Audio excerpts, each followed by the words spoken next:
Hello, you're listening to the podcast of the Andrea Mitchell Center for the Study of Democracy.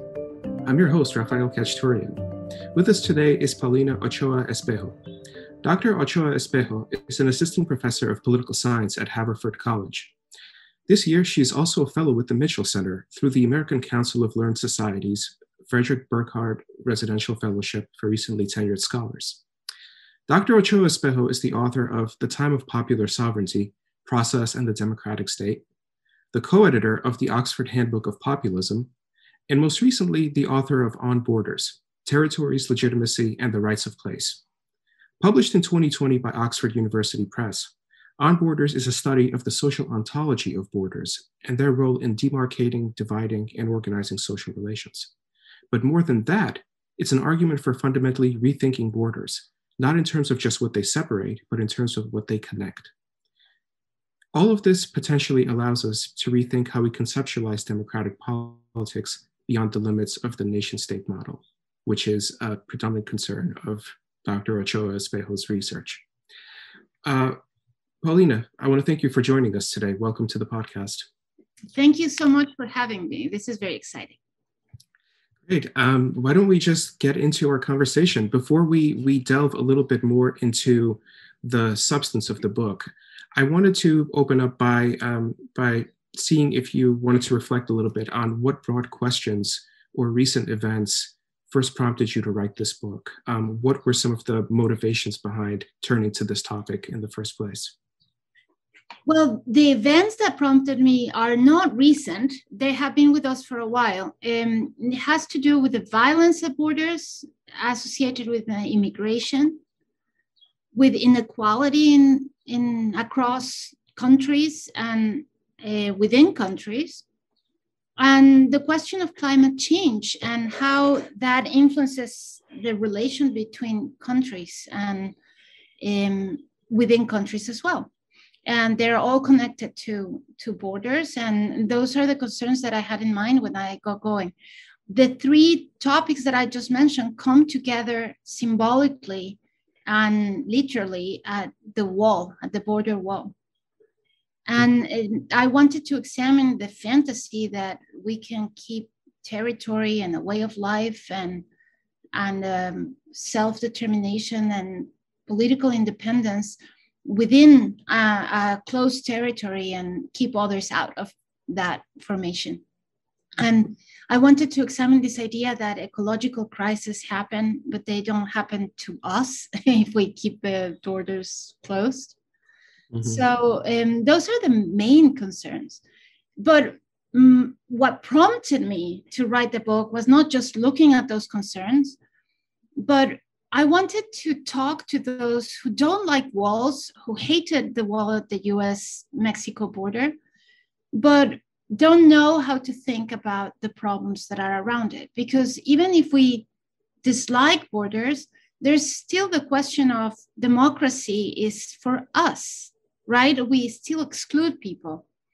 And even when people think that they are inclusive of race and culture and other differences within their polity, they still exclude some from their polity. And it sort of makes sense that people take it for granted, but it's not to be taken for granted. That's where the difficulties begin, because we assume that we can exclude, but then we don't like the exclusion and we don't know how to justify it. And it was precisely that intersection that I wanted to talk about. And it sort of connects with the work on popular sovereignty that I had already started in my previous book and my work on populism. So why don't we talk a little bit about some of the debates about democracy and popular sovereignty that you are actively engaging in with this book.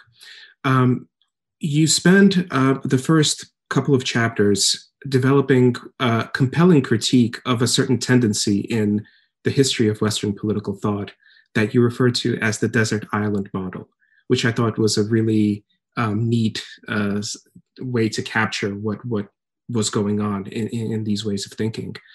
But what would you say, what is the desert island model? What are some of its major assumptions, and why is this something that is unsatisfactory for us in terms of thinking about democracy and territory? The desert island model of territory and borders is, I think, the standard way of thinking about territory and borders. And I call it desert island model, and it sounds new perhaps, but I did not invent the image. It has been around for a very long time. And you know it well. If you think about it for a second, there's so many stories and myths and accounts, and it's the standard way of imagining how a country becomes legitimate. So imagine a galleon or a ship has a crew and their passengers, and they arrive or they are shipwrecked or they somehow discover a desert island. And this desert island is bounded, imagine a Caribbean island or something like that. It's clearly determined, separate from the sea. You know what the limits of the island are. And the land belongs to everybody who just arrived because there was nobody else there, right? So it's well demarcated, it's independent, and it belongs to the people who are there. It's subject to ownership. And this image that is common in stories and myths, it's the way we tend to imagine that our countries are. That's how we would like them to be. We would like to know that they are ours. And we would like to know that they're well-defined, that there's no dispute over what their limits are. And we want to know that they're independent, or they could be independent if needed. We could sustain ourselves with what this land produces and what it does. And I think that this image is one of the main images in organizing the sovereign nation state. So I'm not the first one to criticize this view. Others have called it the state as container, or the territorial trap, or the Westphalian state, even though there's very little to do with Westphalia. I think that when people criticize these ideas, they have this in mind, which is, like an idealization of the sovereign nation state. Mm-hmm. And what does it leave out? Well, it leaves out all sorts of things. I mean, the moment you begin to think about like national sovereignty defined in these terms, it's very narrow and it's a little naive. Of course, there's commerce, there's immigration, there's capital coming in and out. There are all sorts of flows and networks traversing and piercing through the borders of this apparently independent state. And in practice, there are very few states that are island. Not England is not an island. It shares a country with Scotland and many other little islands that are. And the same happens with Australia and New Zealand. So we are interconnected, not only because the land is not fully divided from the water, but because there are many other forces. There's air and animal species and viruses, as we saw so clearly last year. Mm-hmm. All of these forces that go across borders. And I think that the very idea for shared humanity in a common world, cuts across this image of something that we are separated from. So it's a fantasy, but it's not only a model to explain the world, and it's not only a fantasy of how things are, it's also a normative model. That is, it's something that people think ought to be like this. When people say everything is, when people are excited about economic independence, for example, you can see that this is a normative ideal. We would like it to be that. Many people would like it to be this way. Mm-hmm. Or things that this is how things ought to be. Mm-hmm. And I call it desert island because of the recurrent images in philosophy and the history of political thought. Mm-hmm.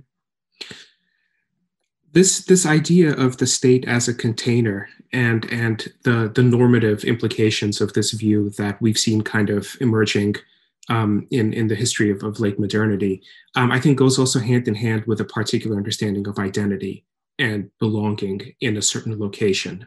So seeing the land, that particular island, whatever that may be, as the possession of your group, and there's an inherent right that comes to it.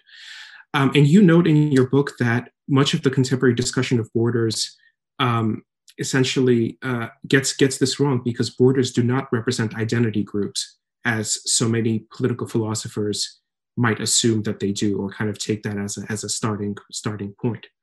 So what kinds of consequences has thinking of borders as containing identity groups have had for the way that we think about legitimacy and democratic belonging in domestic and international politics? Well, I mean, this one is the hardest idea to criticize and dismantle, I think. This is like the hardest hurdle that I have when I have the critique part, because most of us acknowledge that the idea of economic sovereignty or autarky might be a little crazy, you know, like we all acknowledge that we have to have commerce with other countries or connect in one way or another. However, we are very attached to the idea of self-determination. For good reasons, I think. I'll go into that in a second. But we have this idea that, you know, territory in terms of belonging in the sense of property ownership, like it belongs to us. This is our land. And we are brought up with this view. We are taught that justice requires that each group has their own territory, that each culture should have its own country, and that freedom depends on each culture having its own country. So this is what I mean when I say that the desert island model is also a normative idea. It's an expectation, a view of what ought to be the case, and it's a good thing. So this idea that every independent culture ought to have its own national state to be fully free, however, is not eternal. It's an idea that took off in the 19th century Europe, even as European empires were making it impossible for there to be each group have their own country throughout the rest of the world, throughout Africa and Asia. And so the empire actually created this juxtaposition of everybody should have their own country, while it became obvious that it was impossible, mostly because territories do not neatly contain cultures.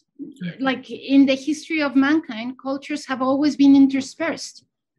And groups of people, just as families live together, different groups of people in different cultures live together in the same places and same areas.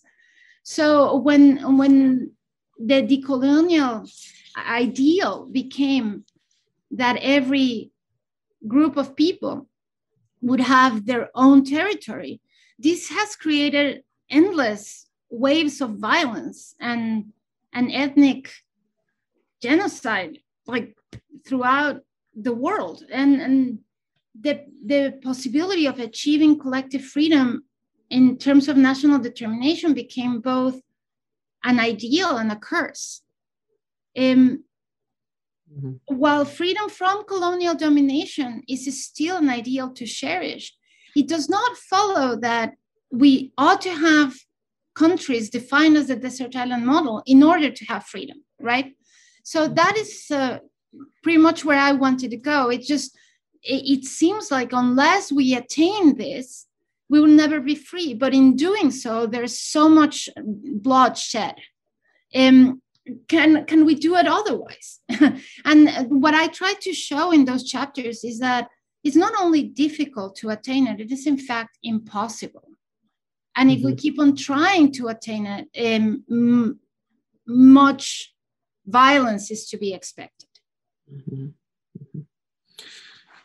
And it's interesting that you mentioned this theme of autonomy and self-determination as, in some ways, some of the underlying guiding assumptions or ideologies of contemporary modern democratic thinking, and in the way that it's also connected to place. specifically because you have also written about something called the democratic paradox, something that we're familiar with in political theory. But essentially, it's a problem of representing the people, and in On Borders, I think you push back against the idea of autonomy and self-determination as framed in the terms of what we have called the democratic paradox. You say that there's a vicious cycle between the people and the territory that we're not able to get out of if we remain in this way of thinking. So I'm wondering if you could maybe just unpack that paradox a little bit more and tell us why it poses a particularly difficult problem for this. This is actually something that everybody realizes as soon as they begin to think seriously about the problems that I put forward, the problems that have to do with the border conflict and border territory.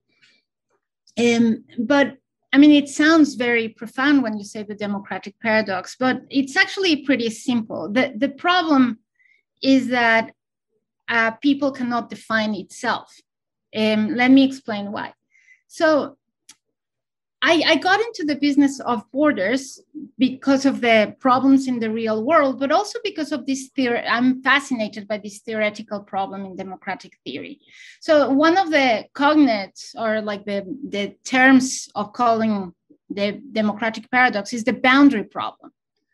And the problem is that in order to be a legitimate form of rule, in democracy, the people should decide on the most important questions, right? So that's the standard. Now, how do we know who are the people? Well, usually it's those who have a voting card. You know, the people are the demos, the citizens, those who have a right to vote. But say that the question that we want to solve is who gets to vote.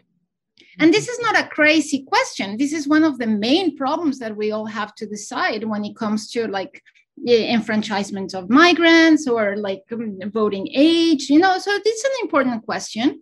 And it's so important that presumably you would like to resolve it democratically, right? So given that 17-year-olds don't vote and maybe you would like to have them vote, or, you know, you have territorial conflicts. So how do you decide who gets to vote?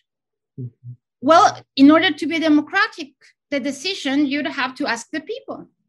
Right? But then you can see that we have a problem, because in order to ask the people, who are the people, it turns out that you don't know who to ask, right? Because this is very, very clear when it comes to border territorial conflicts. And the problem is as old as democracy. And you can, you know, like you can see it coming up in the earliest works on democracy in the 18th century, and even before that. And before that, it was one of the reasons why people thought that like democracy as a form of rule was ridiculous. Mm-hmm. In the 18th century, they tried to look the other way. You know, they just sort of like, yeah, well, we'll solve it. We'll figure it out as we go along. And one of the ways that people just manage to not deal with it is that they use the territorial boundaries as a way to solve the problem, right? So like, how do we solve it? Well, we ask those who are there, and they're where? Well, within the boundaries of the country. And the real problem, again, comes when you have to determine where the boundaries go. And that's why you end up with these terrible conflicts at the boundaries, at the territorial borders of states. A great example of this democratic paradox in action happens when you have border plebiscites. Mm-hmm. Because how do you know which border is a good border? Well, let the people decide, right? That would be the democratic answer. So you have to go and ask those, where do they want to be? Do you want to be in this country, or do you want to be in this other country? And that would be very easy if you know exactly where to ask, because it turns out that where you ask the question of the referendum will decide where the border goes, right? Because if you ask more people on one side of the border, they will say that they would like the area in dispute to go to their country. And if you ask more people on the other side, they will ask that they want the other area to belong to their country. And if you only ask the area of dispute, then whomever determines what the area of dispute is gets to decide where the border goes. So it turns out that you're not making the decision democratically. You are in fact making an arbitrary decision when you decide what the border referendum is. So there are many examples of this boundary problem in the early 20th century. And if you insist, it turns out that how do you determine where the people goes? Well, you turn to territory.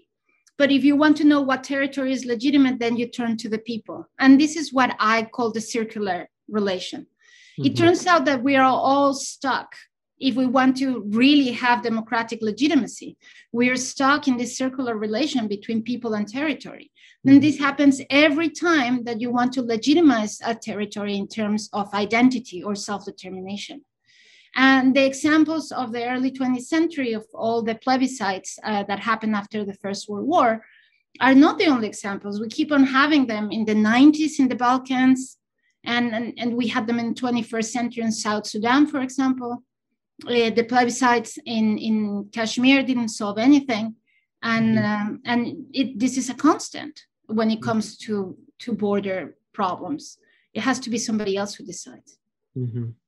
And I think also just hearing you describe this, the way that because this paradox was so thorny in the 18th and the 19th centuries, we did have the emergence of nationalism or some conception of the ethnos as a way of resolving or attempting to resolve that paradox by presenting the people as a kind of given category, but linked by some kind of common culture or some kind of history.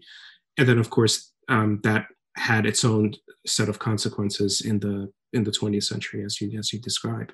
So in trying to kind of, we spent a little bit of time talking about the insufficiency of all of these existing ways of thinking, and now maybe we can pivot towards your own reinterpretation of what we can do with this problem.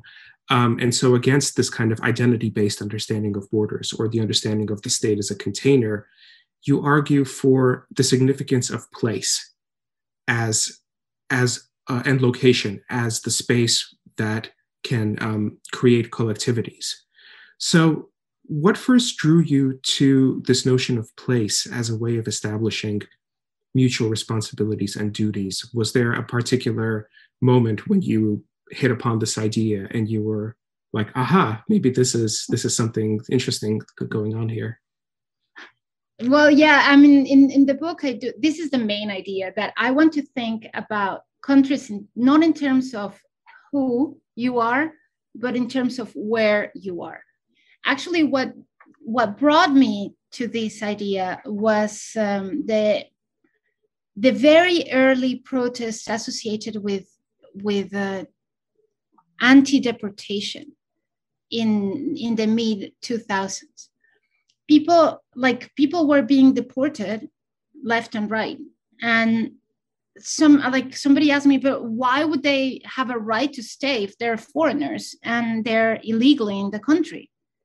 And my gut reaction was, because they are here. I mean, they are here already. They live here. And the here began to resonate in my ears. It's just like, why does here have an ethical or normative relevance? And it seemed to me that it was obvious that the fact that they lived their life in a given place had to have some relevance, that it was not who they are, but where they are that mattered politically and ethically.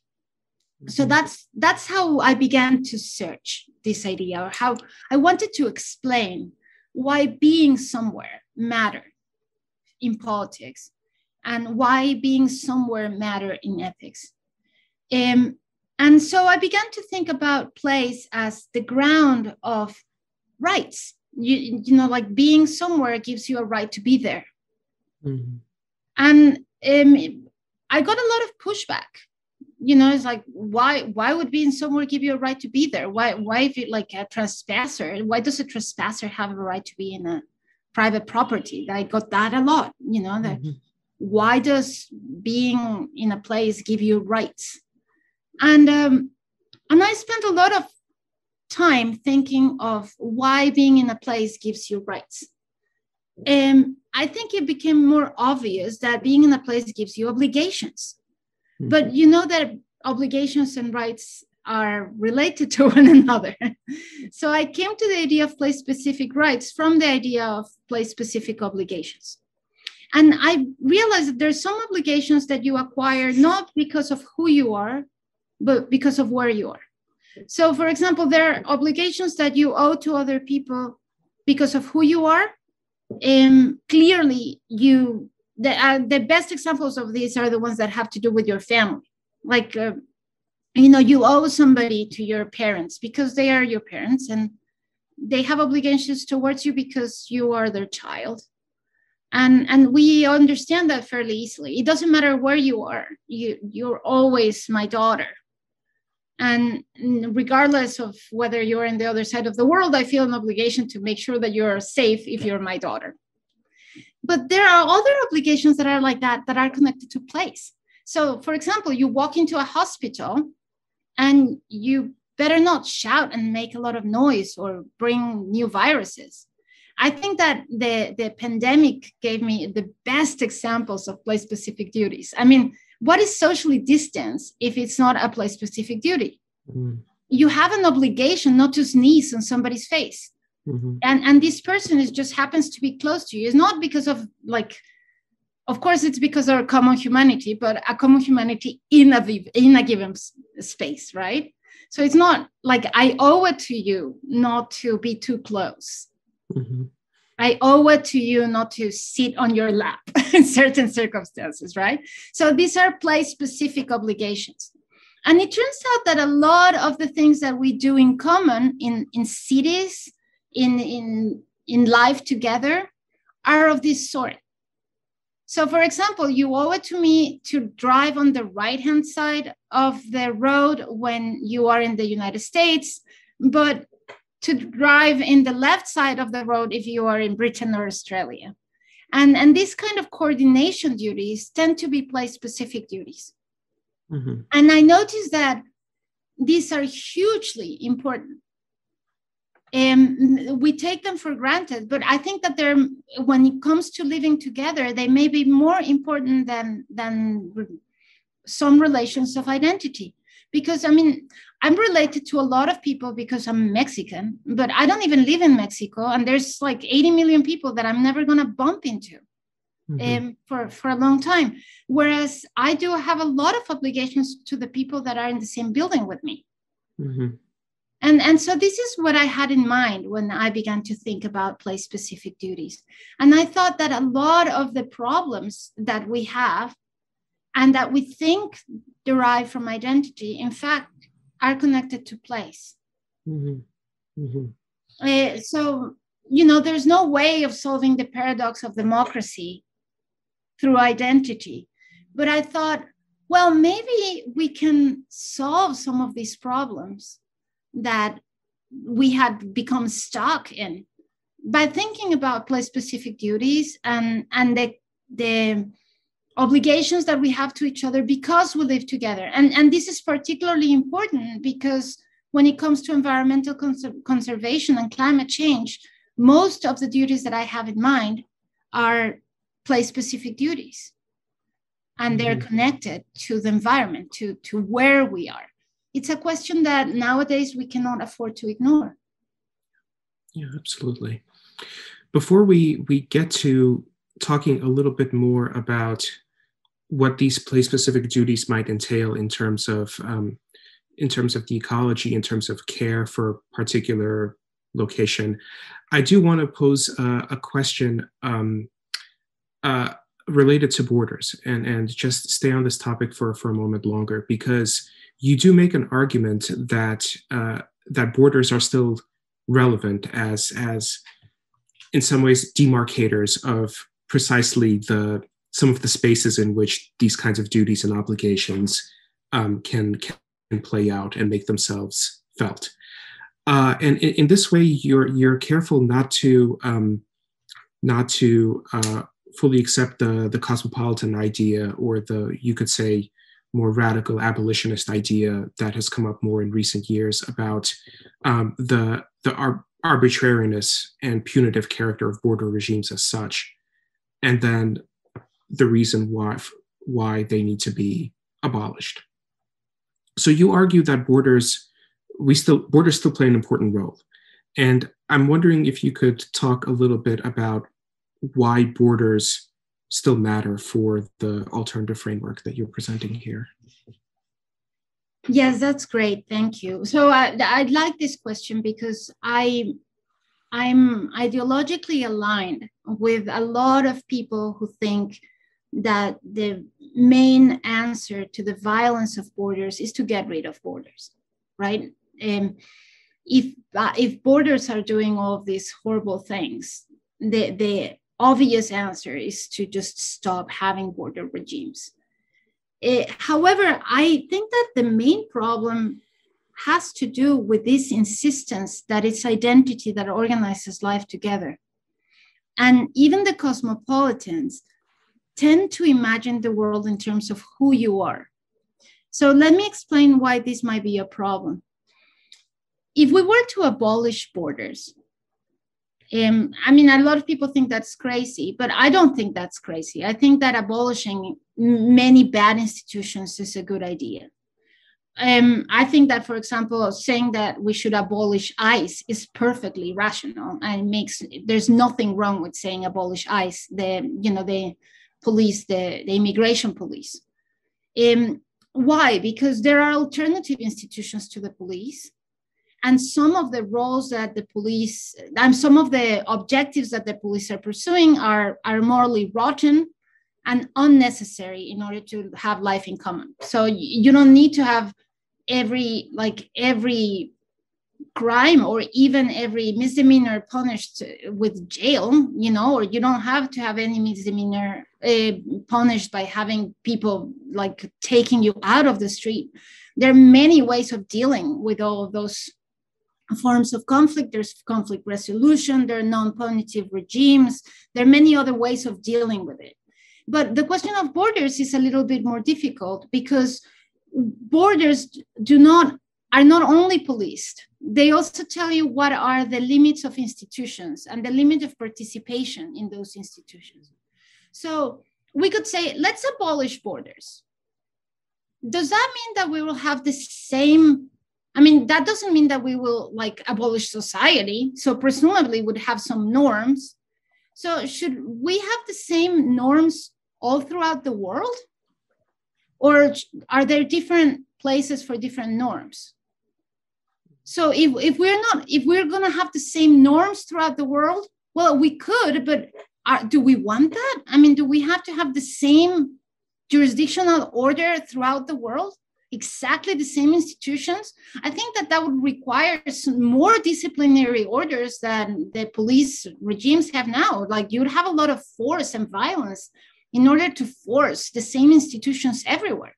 So, when people say no borders, I don't think they mean we'll have the same state all over the cosmos. What they mean is that, okay, maybe we won't have bad immigration regimes.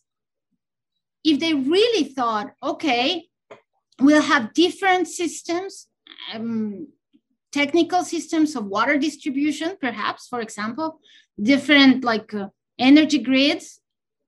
Well, that already requires defining where those grids go, right? And how are you going to define where they go? We have no way of defining them because we relied on existing country borders to know where those go. So where would they go? We have the lines we have now are arbitrary, but somehow functional. If we didn't have any borders, what would we do? So some no borders activists don't think about this at all because what they really mean is that they want free movement or free migration. But if they really are serious about no borders, they think that there could be communal orders or perhaps go back to indigenous communities and orderings. But then this brings back the question of belonging. How do we know that we belong to those orders? Now, there's, for example, like those who are heads or who are in charge of participating in those orders. How do we know that we can participate? Is anybody allowed? I mean, this is the problem of colonialism again. Would everybody be allowed everywhere? In what terms? Who decides? So it turns out that we will still need some sort of boundaries of peoples or groups, and we would still need some sort of territorial borders to know where the end of like systems of administration go. Mm-hmm. And if we just say we don't want any borders, it just becomes very difficult to imagine a no borders world or a world with free immigration. And my concern is that when we do it this way, it becomes such a fantasy because people cannot imagine what to do in its stead, that you get a conservative reaction, which is to say, like, that is impossible. Let's keep the status quo then, because we cannot properly imagine what comes next. So some of the no borders activists have said, well, we don't need to, like, we will figure it out on the way. But I think that having some guidelines of what is it that we will figure out on the way would be useful. And that is what I'm trying to do here. Mm-hmm. I'm trying to imagine what would the guidelines for a world that does not divide the earth into national states would be like. Mm-hmm. And that is the second part of the book. So the first part of the book is, I don't think that sovereign national states is doing what they think they're doing. And the second one is like, let's try to imagine an alternative. Is an alternative possible? And I think an alternative way of drawing legitimate borders is something that we do have to think about. So let's maybe pivot to that part then.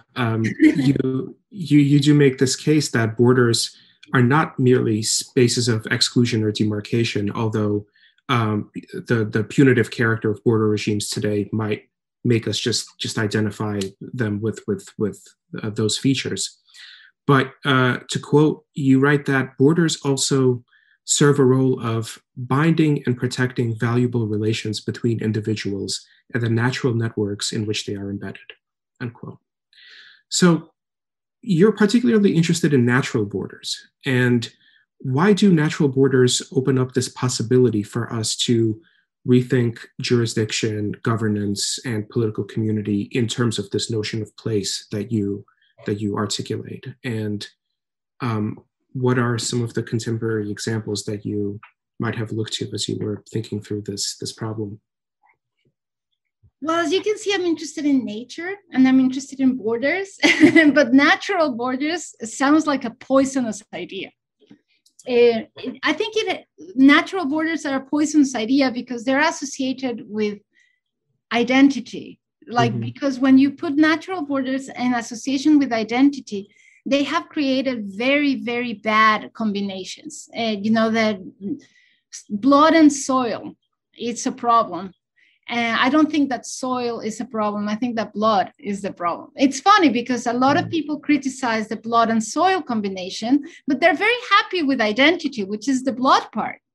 I criticize the blood and soil combination, but I think that we haven't looked enough at what soil means. And so the first thing that you have to consider when you go back to thinking natural borders is that it is not about an ethnic homeland. I'm not talking about that because that was the way, like once we realized, as we were discussing just now, that democracy will not allow us to cut out peoples, there was a recoil into ethnic groupings and assuming that there was a natural relation between nations and their homelands, that the homelands that they had been born in tandem and these relations like existed since the beginning of time or something of the sort, that this was a natural relation. I don't think of natural borders that way. That is, I'm not thinking of natural borders as 19th century French philosophers imagined the natural borders of France as, like the mountains contain the people. And that you have to think about like the rivers as the natural boundaries between two groups of people. Instead, what I have in mind when I say natural borders, I'm more thinking about how do we use certain ideas about resilience and conservation in order to think of what are the areas that are important for life in common.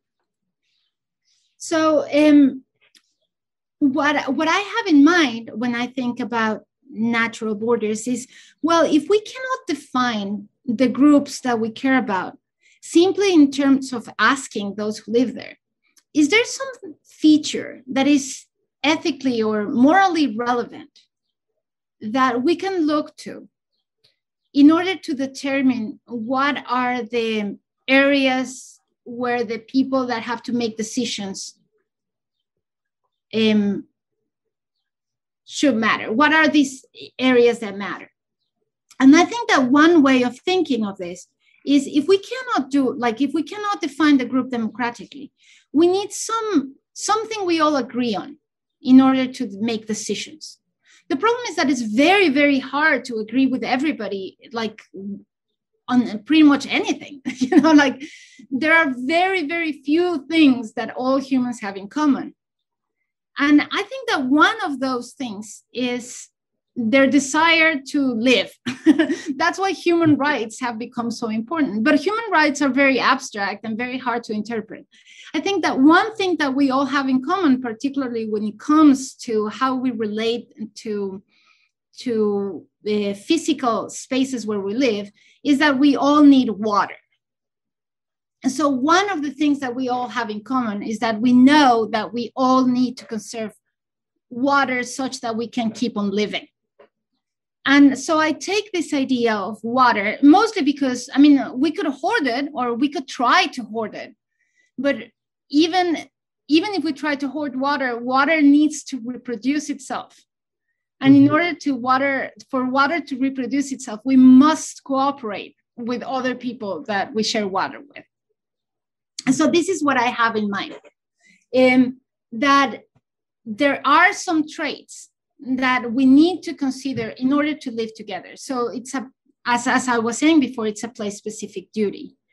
And on the basis of this idea of water conservation and the resilience of ecosystems, I have a longer discussion there about the idea of resilience, we can think of natural borders again. That is, what are the areas that matter when people are living together? So some of the examples that we can look into are examples of water conservation and how we establish new territories and new areas in terms of having to share water. Mm-hmm. So for example, one of the areas that I discuss a lot in the book is the US-Mexico border, and particularly the parts where we share rivers, where Mexico and the United States share rivers. So we share the Colorado River and we share the Rio Grande. And in both sides desperately need that water because there have been more and more droughts, and those are very dry parts of the world that also have a lot of agricultural economic activity. So we don't live together in those areas, but in an ideal, like in the sense that we don't share a political order in Mexico and the United States. But the area itself needs to be a place where we share politics. And so that is what I have in mind when I say that borders are places and that borders connect rather than separate. So I think that in an ideal world, in a world where we could choose our borders again from scratch, of course, we don't live in that world, but if we could, we would establish political areas around the zones where there are water institutions, water systems. So that's why I call the model that I like the watershed model. Because I know that, for example, in Hawaii, the indigenous Hawaiians had something like that, in which each of the groups establish political relations in relation to where the water flows, and that allows them to determine like the different demarcations, the different jurisdictions. So it's like something like that I had in mind when I was thinking about natural borders. Yeah, no, that's very interesting, because my next question was going to be precisely about the watershed model, and I found it just a very compelling way of thinking about water institutions and ecological care. I wanted to ask you about how this framework captures something of an understanding of territorial rights as an emergent process, which is I know that this is something that you've written on and thought about a little bit more in the past, the idea of democracy as a process. And it seems to me that thinking of borders as points as meeting places rather than points of division allows for forms of cultural exchange and linguistic exchange and all of these other permutations that lead us to think of democratic identity as a constantly shifting conception rather than a static one based precisely in rootedness in a particular spot. So I'm wondering if that is what you were trying to communicate here. Well, I'm so happy that you understood it that way. But let's go slowly, because I think it's not an obvious idea, or at least it's not in wide circulation. So when I would talk about the watershed model, first of all, it's a metaphor. Just like the desert island model is a metaphor, it's a metaphor of a way of thinking about a political relation, right? It's the idea that there's a group that owns land. So the group is prior to the land, and the land itself is well demarcated, as if it were land in a cadastral map, like it's a plot that you buy, right? So that's a way of imagining the world. Of course, the world is not divided like that. So how would the world look, countries look, if we imagine them, if the metaphor was a watershed rather than a plot of land? I'm not saying that we should carve the world into watersheds, although it would be cool, but I'm not saying that we should do that. Just as like the proponents of the desert island model are not saying that countries are properties. Well, some people do think that. Do you remember that Trump wanted to buy Greenland? He does think that vividly. The world is divided. Yeah, so it does drive the way people imagine relations. So what if we imagine that the way we establish relations, the metaphor, the driving metaphor was the watershed? So what's important here is that a watershed contains two different things, which is like it allows us to have the kind of technical relations that allows systems to work together. So the people who the idea of the watershed is not new. Many people throughout the years have thought that the areas where water flow are like natural. This is metaphorically, and I don't think that it's true, but it's like the easiest and natural in that sense, the easiest places to have administrative systems, because we need to share water. Water needs to be distributed, and the places where the water naturally pools and flows are the areas where it's easiest to manage it. So it's like a managerial, technocratic ideal. Mm-hmm. It has also been an ecological, normative ideal, because it is often in watersheds where you have the relations that matter to sustain an ecosystem. So as a normative ideal, some people have called it a bioregion, which is the places where valuable relations between plants, animals, including people, and non-live things, which are also valuable, are all interconnected to create wholes that are valuable in their own right. So it's both a normative ideal with the idea of a bioregion and a technocratic ideal that have already existed when I came into the shop, if you will. There were already the watershed people who think in terms of this kind of region, and the bioregional ideal of imagining the universe. And I think that the watershed model is important, not only because it could be easier to have cooperative relations, but because it allows us to get out of that conflict of the democratic paradox. And it's precisely for the reason that you just pointed out. Because if you think about the people governing itself, that is only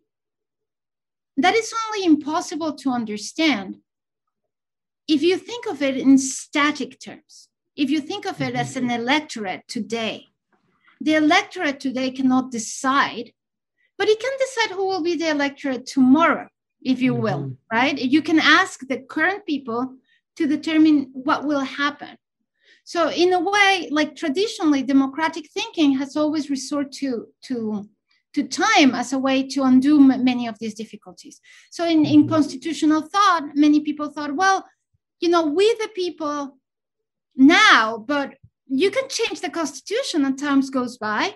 And then like everybody can be included as time passes, right? Mm-hmm. Something similar happens in the watershed, because this is an ecological whole. We can imagine it as something that is self-creating, that it reproduces itself over time. So it's a complex idea, if you will, but not so much if you think that it's a valuable whole. Mm-hmm. That the relations, that what matters are the relations. So when I think about the watershed, I'm thinking some of the important traits that it has is that it's not simply that you have like dots of individuals living in a place, but living together creates valuable relations, and the relations become self-creating. Mm-hmm. Mm-hmm. And then, so it is associated with certain ideas of emergence.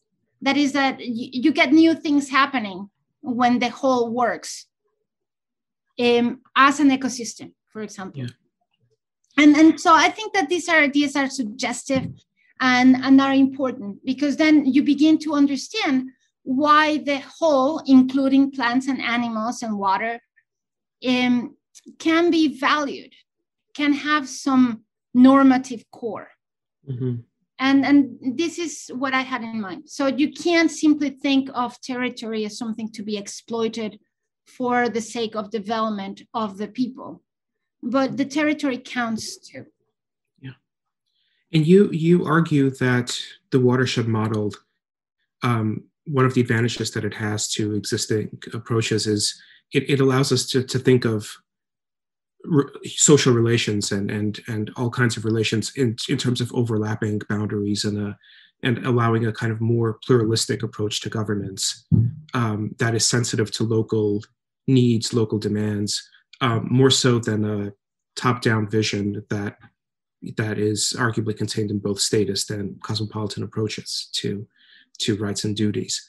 So I'm just wondering if you could elaborate a little bit on this process of scaling up, perhaps from the local to the intermediate to, let's say, like the national, the transnational, precisely in ways that might prevent more the power relations on more local levels from becoming entrenched and embedded in forms of in existing inequalities. Right. So one of the one of the things that I like about the watersheds is that as a metaphor, is that it's all connected, if you think about it. So you can have like a tiny little watershed that, it's a few streets wide, like we have a little stream here outside and our neighbors are connected through that little stream. And we have our obligations not to dump things there and to try to keep it nice. But of course that is connected to a larger stream and a bigger water catchment area where we are embedded. And that is connected to a larger river, which in this case is the Schuylkill. And that is in the Delaware, close in the Delaware Basin. And of course, the Delaware Basin at some point will be connected to the Connecticut Basin and eventually to the Great Lakes, and on the other side to the Mississippi, and the Mississippi to the ocean. And then we end up global, right? So this kind of scaling, I like it because we still need to have the little catchment area independently, and it makes sense. So all water in the world is connected, but the problems of water in Chennai or in Jakarta are not my problems. And we can understand very well that Jakarta has a lot of water problems, but clearly I don't need to be involved, even if all the water of the world is connected. So I think it allows us to conceptualize the global and the local very clearly as a metaphor. And I like it for that reason. Now, there are all going to be all these overlaps because the watershed, what it allows us to see is that there's those very relevant groups. And I still have my family, as I mentioned before. I'm still going to have family-based obligations. And I'm still going to have nations. Nations are important. I don't think that nations should disappear. It's just that clearly the Mexican nations is not contained in the territory of the Mexican state. Go to Chicago, that the Mexican nation is alive and well in Chicago. And so given that nations are important and identity groups of all sorts are important and technical groupings of people, the administrative units are important. We're going to have a lot of overlaps. That's precisely what happens when you don't have a container model. Not all the jurisdictions overlap. And so the main difficulties come when, if you don't have an overriding jurisdiction that keeps them all in order, what do you do? Well, first of all, we have to recognize that this happens already. We were talking about the human rights regimes. Those are not connected to any territory. They don't depend on countries. There are water sharing regimes, like I was talking about, the water sharing regime that already exists between Mexico and the United States. Mm-hmm. Those are complex institutions, and they exist on both sides of the border. This is the institution that regulates water today. This is not a pipe dream. It's a binational institution. It's both Mexican and the United States, and it's a governmental institution. So we already have these kind of institutions that straddle borders. So what I imagine is that there will be more of these at a local level and at a regional level and a national level. And the politics, of course, are complicated because you may belong to different groups at different times, but that happens already, and it happens already. So some of the people that I read say that what likes when one is managing this kind of areas is not institutional neatness, but institutional richness. That is, you want to be able to resort to somebody. If there's think about it this way. If there's a catastrophe, you want to have different agencies responding. It might be a mess at the beginning, but there might be some ways of coordination, but it's better to have a fallback than to have none. If one does not, if there's only one responding and that one doesn't respond, that would be a disaster. So it's like having a little bit of a net. There are different institutions, and some may replicate their duties, but that actually gives you a little bit of resilience. One can fail and you can fall on the other. And so I'm thinking about this kind of different levels and jurisdictions that may overlap, but overall might allow us to have better governance in places, localities that add up to have bigger areas that govern together and share resources. Does that make sense? Yeah? Yeah, it does. So you conclude the book by with the discussion of what you call this topian perspective. So not utopian, but topian as concerned with a particular locale or place, might help us see pressing political issues such as immigration, border walls, ecological sustainability, all in a different light. And thus far, you've said that this is more of a kind of it's a thought experiment. It's an attempt to rethink some of these things, but you do devote some space in your book to actually talking about concrete issues in the present. So as a way of maybe closing our conversation, I wanted to invite you to reflect on border walls or immigration or ecological sustainability, and how your approach might actually cast some of these in a new light, if you choose to. Sure. Thanks. So yeah, as you say, the book is divided in 3 parts. The first one is a critique of the current order. The second is like putting forward my ideal way of thinking, which is this watershed model. It's a normative ideal, so in a way it's abstract and out there. But the third part tries to use this orientation, this way of thinking, to particular problems that already exist. So there's a chapter on immigration, there's a chapter on sharing rivers, and there's a chapter on border walls, and there's a chapter about how we establish border regimes in the world today. So, you know, most people think that a legitimate country has a right to their jurisdiction, to their natural resources, and to control borders. I think that the right to control borders does not come from having a legitimate government. It comes from the international systems of states. So we need the international system of states, as at least as the way the world is organized now. So every border has to be governed not only by the country that has the border, not even by the neighboring countries, although that is very important because the border does not belong to one country, but the neighboring countries, but also by the international system of states. So from that perspective, how can we think of all these problems from a topian perspective? And by topian, I mean, it's not utopian. It has its feet on the ground. So it's not only a no place, but it is grounded in the sense that it's realistic, it's local, and it's oriented to the context specific. So you can't decide in advance. It cannot be a universal solution. So one of the things that I discuss, and I think it'd be interesting to talk about it now, even though a lot of people care mostly about immigration. There's a chapter on immigration there and another chapter on border walls. I think that the one that I'd like to discuss is the sharing border rivers, because it allows us to have some specific examples of what I have in mind.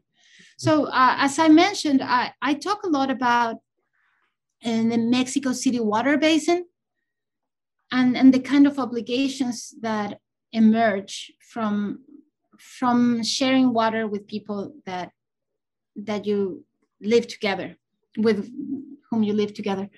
But when it comes to the border of Mexico and the United States, people don't think about how we share things enough.